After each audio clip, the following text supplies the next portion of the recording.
This is Stin from the My Thought Coach podcast, where you'll find stories and other great stuff, all designed to elevate your thinking and set you free in your mind.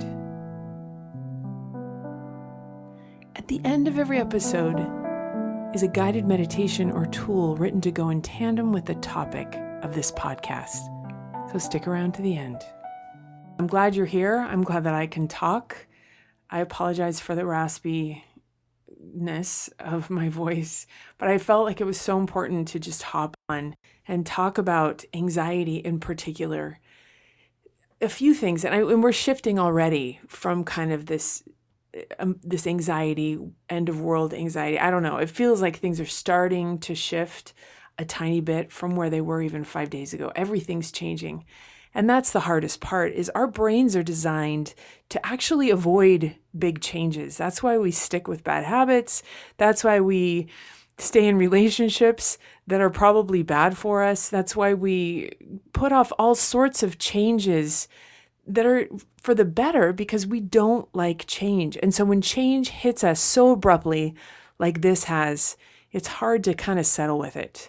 And in many ways, I see this process of grieving a life that existed before this time.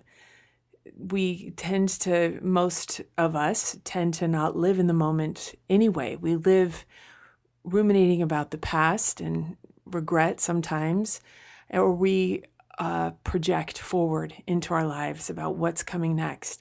And when what we thought was coming next doesn't come, it can be very alarming and jolting on the system and exacerbate all kinds of stressful reactions. And those have a ripple effect on the people around us and in the world at large, in our communities and in our families. So I wanted to address some of the things that have been pressing on my mind right now. First and foremost, I think it's so important to just talk about the physiological components. I know I've talked about it before, but remind you again what happens when your brain is under a duration of extreme worry or stress or anxiety or not knowing. This kind of in-between phase triggers the fight or flight response, which triggers your amygdala, which is all about keeping you out of danger. And everything in our environment right now is signaling danger to a very old, ancient part of our brain, the reptilian brain. And so if you're aware of this happening, sometimes it can make such a difference of just knowing what's not only happening to you, but what's happening to the people. If you're home with other people around, or you're FaceTiming people and you're seeing these symptoms in others, just remember that this is all very, very normal. And it's a sign of a healthy brain. It's a sign of a brain that's working and an amygdala that it's fully functioning. When we have anxiety, here are a few things to look for and to be aware of. Most of the time, people with anxiety will become impatient with themselves and impatient with others. It's just kind of what happens. The part of us that's all about negotiating harmony and peace and companionship and partnership is out the window. It's all about fighting and defending ourselves. So it's okay. And it's so important to recognize that we don't need to change and abandon all these things that are happening, but just an awareness of that it is completely normal, and being patient with ourselves when we notice the following symptoms, and being patient with the people in our lives. So you'll notice impatience. So already you may be feeling completely impatient with yourself, that you're blowing it, or you're not responding the way that you thought, or it's not matching the ideal of what you would hope you would have done in a crisis like this. It's okay. Another thing that happens when your amygdala is charged is you have ruminating thoughts. And usually they tend to go to the very worst case scenario. And I think that we've seen evidence of that, of people projecting, and then with a few earthquakes, people projecting into the future what is the very worst thing and kind of acting as though it's an inevitable reality, that the world is ending, that all money is gone, that wherever there's a catastrophizing that's happening in people's thoughts, and they get really stuck there. And super normal. Again, super normal for an aroused amygdala to be having ruminating thoughts like this and projecting worst case scenario. Another thing that happens is black and white thinking, which means they're just you're thinking in extremes. It's either all bad or all good, and there's no middle ground. And the reality, of course, is there's always a middle ground.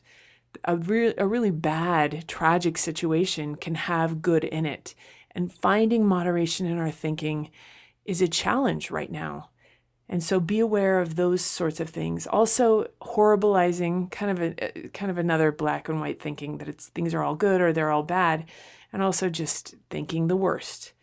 Also, remember that your brain is really bad at remembering details. So if you get in an argument right now with someone and you're fighting over the details of who said what, super normal. Be aware that this is what brains do when they're in anxiety. And so once you begin to recognize and have patience with yourself that this is all a normal part of our experience, and that this really, so much research has come out in, I read a fascinating book a while ago about people that survived disasters. And one of the common denominators that they found in looking through the last 100 years of history is there were certain traits of people that came through disasters and fared so much better than others. And one of the most common threads, interestingly enough, are people that had been through tragic situations previously because they knew what to expect. Their brain had already navigated that territory of how to deal with extreme, stressful situations. They interviewed a woman who was in the Twin Towers when they were attacked, and she talked about all of these things that were going on in her mind when the airplane hit the building, and they heard the huge sound, and the electricity went out, and she said that her brain didn't know how to process what was happening. And so it kept coming up with reasonable thoughts about why these things were happening, what the loud noise was. It must have been an air conditioner broke, or somebody, some elevator had a malfunction, or all of these things in her mind that were at a place that were reasonable. And it kept her kind of sticking around in the office, where the people that actually responded immediately and left were the ones that lived. And eventually she started to do that. And it's because people had been in stressful situations before and had learned how to manage those anxious feelings, and they knew how to navigate them. And so being in present time, and one of the best things that they discovered is this 4-count breathing. And it's something that you could do if you ever get stuck. And it's basically in for 4, hold for 4, out for 4, and hold for 4. And that kind of rhythmic breathing does 2 things. One, the slow breathing tells your amygdala that all is well because it's getting enough oxygen in, but more importantly, it's exhaling fully. And it's the exhale when you're anxious. It's making sure that you completely exhale that really helps calm your amygdala. And it's the holding in between breaths. It's saying there's time in between breaths. I don't have to immediately start breathing again the second I exhale. There's no panic here.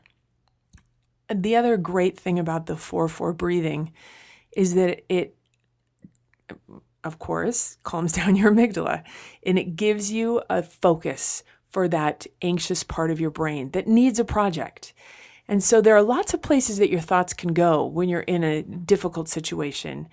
And instead of choosing to go to crazy, extreme thinking or any of these patterns that really are putting us at a disadvantage during a stressful situation, having a focus of something productive that you can do with your thoughts, because you can only think of one thing at a time. So having a place to go immediately every time you go through stressful situations will just be so advantageous to you. And so remember this, you have become more prepared for some future difficulty in your life because of this situation. And the more difficult it was, the more growth you are taking from this. And so it's kind of exciting that this extreme, difficult situation, the sensation of loss, the sense of the unknown, the sense of tragedy and collective grief are all helping your brain become more resilient and all helping you for a future situation where you will be way more prepared to handle whatever comes because of this situation. Here's the other thing that I wanted to talk about. If you found me, chances are pretty high that you have some level of anxiety, because that's kind of what I've done throughout my career, is help people manage anxiety and write content that will help focus and calm down the amygdala and temper feelings of anxiety. So at a very high anxious period, those feelings are probably through the roof. And anxiety is a really intense feeling and sensation, and it can become potentially so loud that it can distract us from our feelings. And so what happens with people that are anxious a lot of times is they do have a lot of feelings, but they don't want to feel those feelings because they're not comfortable, yummy, delicious feelings. And pretty soon anxiety becomes a way to cope with all sorts of feelings. If I thought that there is a way that you could avoid altogether feeling uncomfortable feelings and sensations, I would say go for it. It's working for you, but there's no way around it. Those feelings are going to stay until you take a look at them. Whatever you're resisting, for whatever reason, and however you're doing it, is going to linger on and continue to nag you. And so I've found in my own life, if I will just stop and look at what I'm just feeling, instead of buffering it out through feelings of anxiety that are always, anxiety is louder than most emotion. So as far as your brain's concerned, that's a great way to go. It's one that will probably help you not feel sad or confused or any other negative or uncomfortable emotion that might be lingering under the surface. A lot of times, instead of feeling anxiety, people, see if this sounds familiar, will find ways, especially now that things have slowed down. And once the crisis has kind of slowed down and we're about at that point, a lot of people's demons are coming out. Not demons really, but just uncomfortable emotions that have probably been just lost or stuffed down or buffered through our go and so busy world and situations. We create crisis in our lives constantly. We create our own little crises in our lives to avoid feeling emotions. A lot of times people will overeat so that they don't have to feel uncomfortable emotions, or they will overdrink. And it's fine if you want to escape yourself. And it's completely fine if you don't pay attention to your feelings, or you decide not to feel them because this is such a difficult situation. You don't have to pay attention. But I want to suggest that even though you have a lot of different thoughts and a lot of different feelings going around, it's not useful to justify escaping that emotion. Maybe you just say, I don't want to feel this right now, and accept it, but be aware that you are negating or avoiding a certain negative emotion, or maybe a situation in your life that you've gotten yourself into that you hadn't even realized was happening. I just want to suggest that the most compassionate and loving thing that you can do for yourself is actually to not buffer out those negative emotions as they come, but instead be aware of them and give yourself permission to just be uncomfortable and not even do anything with it. Just feel the feelings of fear and anxiety and worry, and don't get lost in them. Don't time travel. Don't get stuck in the future projecting. Don't get stuck in the past. As long as you stay in the moment, you can handle almost any feeling. So I invite you, as things start to come up for you as life has slowed down, to pay more attention to what you're feeling. You don't have to change it. You don't have to do anything. Just see it and acknowledge it. And as you just say, I'm sad right now, and say it out loud, that's something that you can handle. That is the most compassionate, loving thing you can do for yourself, is to acknowledge that your life is a mess, to acknowledge that you've been buffering with all sorts of tricks to try to avoid feeling your negative feelings, and acknowledge where you are today. Step one of every 12-step program is to just be honest with where you are today. And so right now, in the middle of all of this, I want you to step back. Life has slowed down. This is the perfect time to begin to deal with some of those discomfort feelings, those uncomfortable situations, sadness, unresolved resentment.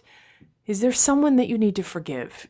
What other things in your life are causing possibly some of the negative feelings that you've been trying to avoid? Unresolved past issues, fears about your future, self-doubt, all kinds of stuff is lingering in there. And if instead of fighting, we just feel it, your life would change. I know that it's hard when we feel really strong feelings, but I will say that if you let yourself feel it and pay attention, instead of, one of the best strategies that I offer my clients is when they're feeling sad, to be completely aware of where that sadness is in your body.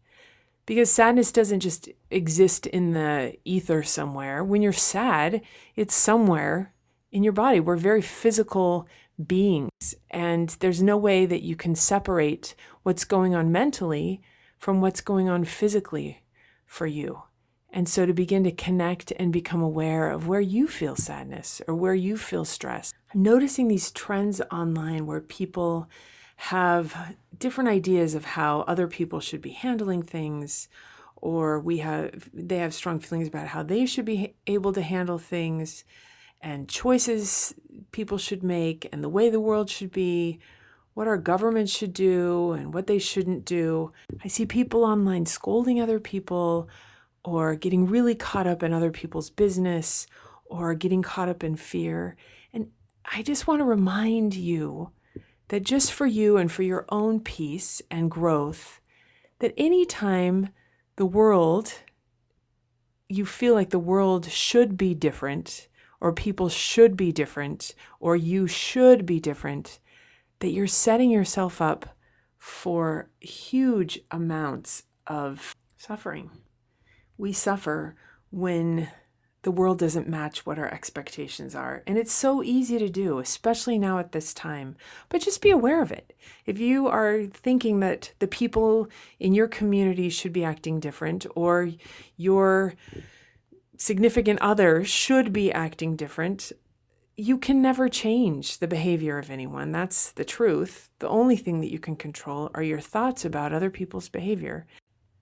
The truth is, no one really knows how the world should be. You probably don't know how the world should be. Anytime you compare the world that you're experiencing right now to some version of what you think it should be, you will suffer. And you can get lost in that suffering and ruminate about that suffering and think about it over and over and over again, and start those thoughts that an agitated amygdala will get you started on. But that's one thing that I would really invite you to step away from, is everyone is just doing the very best that they can. And when they can do better, they will, including you. When you can do better, you will. And everyone has different ways of dealing with this, and different ways of escaping the difficult emotions that come along with a situation like this. And so an extra level of compassion for everyone would go so far, and it can all start with you.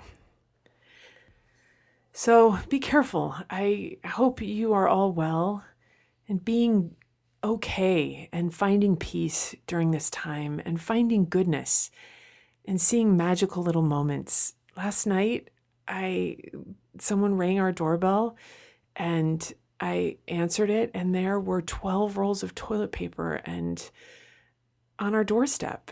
What a beautiful, unexpected gift that was just so random and so miraculous that came out of this situation and this connection that we're experiencing with people as we are distant from them, but in a way more intimate. It's kind of cool. Today I did a virtual cooking class with my friends from Mexico City, and we all cooked the same thing. And it was just, I don't know, it was great. And I've missed them, and I didn't recognize how much I had missed them until I saw them. And what a good, healing, sweet situation that came out of this difficult one. So from now on, look for the good things, look for the little miracles, look for the moments that you're having that, and appreciate them, and let everything be a little bit sweeter and a little bit more poignant, and be a little bit more gentle with yourself and with others right now, because you're not the only one that has a maxed out amygdala. All of the people around you are experiencing it as well. So patience and gentleness and kindness and love and forgiveness and little moments of grace in your life. Onward and upward, my friends. I feel like the best way to end this podcast is to leave you with a meditation to help with those times that you feel a lot of anxiety and a lot of feelings of panic or fear welling up inside of you.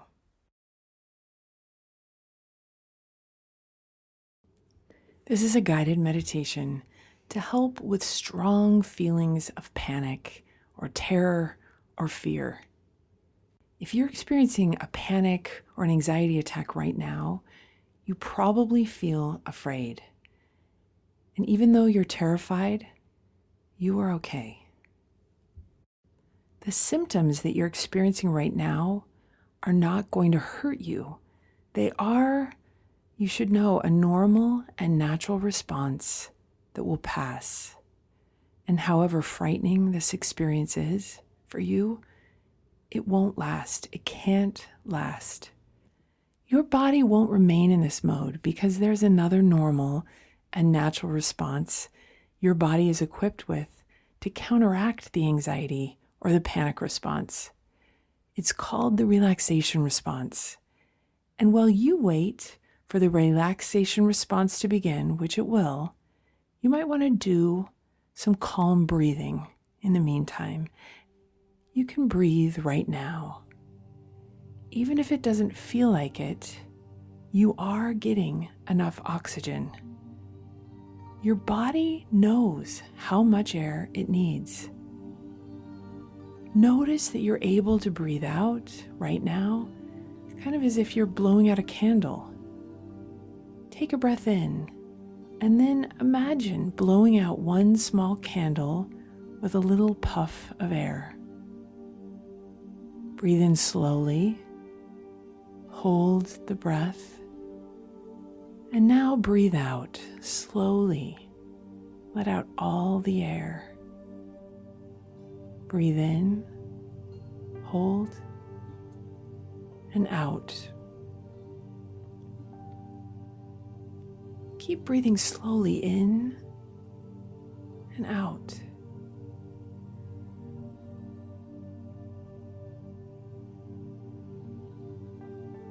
Breathe in again, and then hold up a finger in front of you, as if that finger is a candle, and blow on it. And as you do, feel the air on your hand as you blow out forcefully through your mouth, trying to blow out or imagining that you're blowing out the candle. And you may want to repeat this again or a few times, because forceful exhales will help even more trigger that relaxation response within your mind and in your amygdala. Breathing out a little longer than you breathe in. is something you can do at any time that you start to feel panicky inside.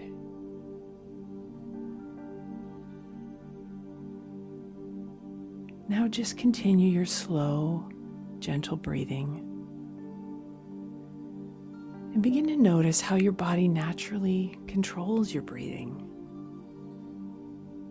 How you are just getting the right amount of air that you need.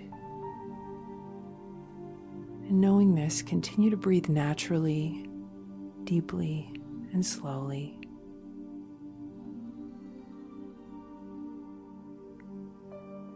Open your eyes and look around you now at your surroundings. See and hear the environment around you. And notice that there's no real danger at this moment. Even though you may feel afraid right now, this fear will pass because it's not based on anything that is right here in this exact moment. Look around and see if there is anything to fear. Is there anything you can do to make your environment feel more safe? You may want to turn a light on, or phone a friend, or read a book. Even getting up and moving around a little, even right now, may help you feel more calm. And just think about what works for you and what you could do if this came back at a future time. Maybe none of those things are helpful now, and that's okay, because without anything else, the feeling of anxiety will pass, even if you do nothing more except simply wait this feeling out. The anxiety will decrease. Doesn't feel like it, but it will. It will get smaller and smaller until it goes away, leaving you feeling calm. You don't need to do anything at all right now. There's nothing you need to think about or focus on or try to do. No effort is required really at all. So if you choose to, you can just sit passively here, just noticing your surroundings and then noticing your breathing, becoming calmer and calmer. You are okay. Even though you may not feel okay, you are. Everything is all right. You may want to center yourself by turning your attention now to your hands. Rub your palms together, warming your hands. See if you can feel friction between your hands as you rub them together. Feel your hands warming. And become aware of how much more grounded you feel as you notice the sensation of your hands rubbing together, as you listen to the swishing sound of your hands, as you rub them together, and as you watch the movement of your hands. Allow this action to help you feel a little bit more centered and grounded, and maybe even a little bit more calm. You can relax your hands whenever you want. Feel the feeling of relaxation as you allow your hands to just rest now. Anxiety is a normal and natural process. It is perfectly okay to feel anxious right now. Although the feeling of anxiety is terrifying, it's okay and it's normal. And it's a confusing time. But you may notice the feeling of anxiety beginning to pass or change a little bit. You might notice that you're just a little less anxious now than you were a couple of minutes ago. Notice that the state of your mind and your body is always changing. Every moment is different than the next moment, even if only in the smallest ways. 5 seconds before this moment, you weren't at the same level of tension or relaxation that you are at right now. You may have been more calm or less calm, but in some minute way, different. And now, you're feeling different yet if you pay attention to how you're feeling in this moment. And now, even more different. And now, each moment passes by quietly, and as it does, you're either more or less relaxed, always changing. This change is what is. It's a wonderful fact, and it means that you can't be as anxious moment to moment, and that anxiety can't stay always at one level. Feel it slipping away even further from your mind right now. You are okay, and the way that you feel is okay. If you want to, you can accept the way that you're feeling, good or bad, right in this moment. And know that the way that you're feeling and that you feel in this moment is fleeting. It's changing, always changing. So accept wherever you are right now, because it will change.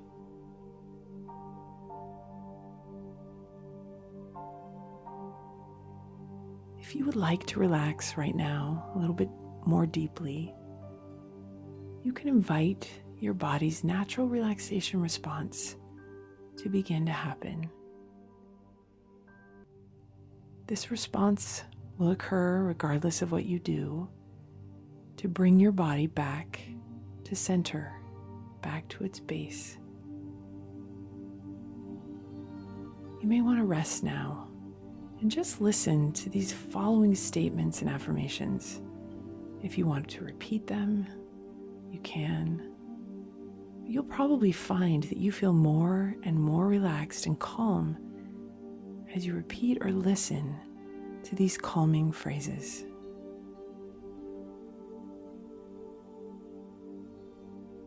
Everyone feels anxious from time to time.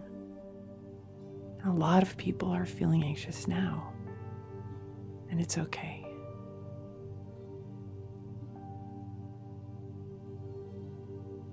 I accept the way I am feeling right now. Whether anxious or more calm, I accept where I am in this moment.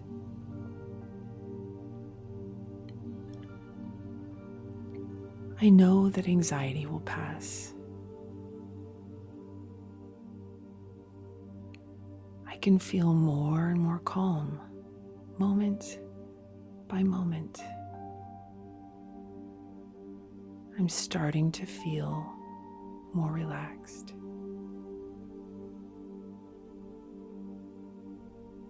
I can relax my body by breathing slowly in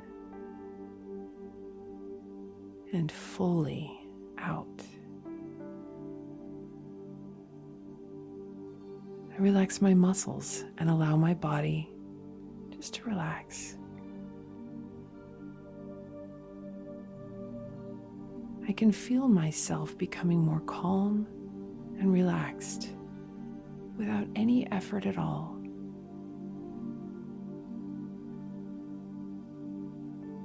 I'm okay with how I feel in any given moment, in this one and another one that may come, because it is okay to feel however you are feeling right now.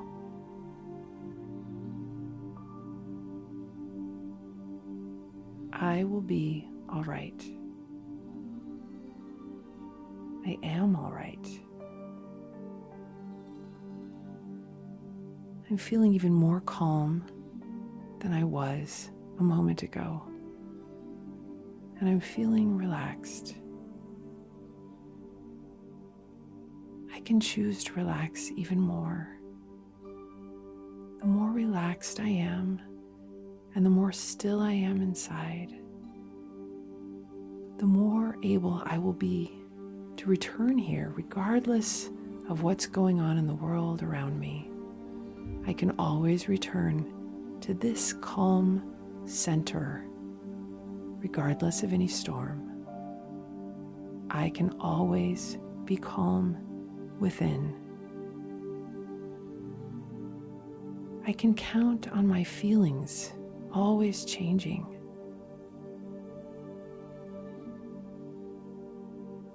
I'm willing to accept what I'm feeling throughout my day and my hours and in my time. And whatever I'm feeling is okay. I am feeling very relaxed now, even more calm than I was a moment ago. I am calm. I am relaxed. I am hopeful. And I feel peace despite everything. I am allowing peace and courage and hope and stillness to enter my core and fill my being. I feel peace. I am relaxed. Everything is okay. And when it's not okay, I know it will be okay. And that I'm stronger and more capable than I ever imagined.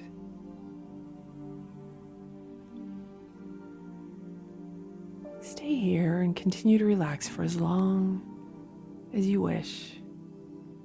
And you can continue to repeat calming affirmations until you're as relaxed as you want to be. You can only think one thought at a time.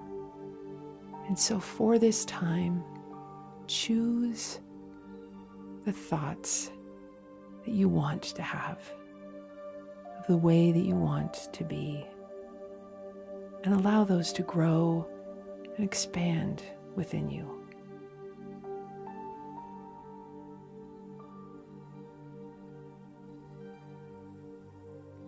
I'll end this guided relaxation by counting to 3.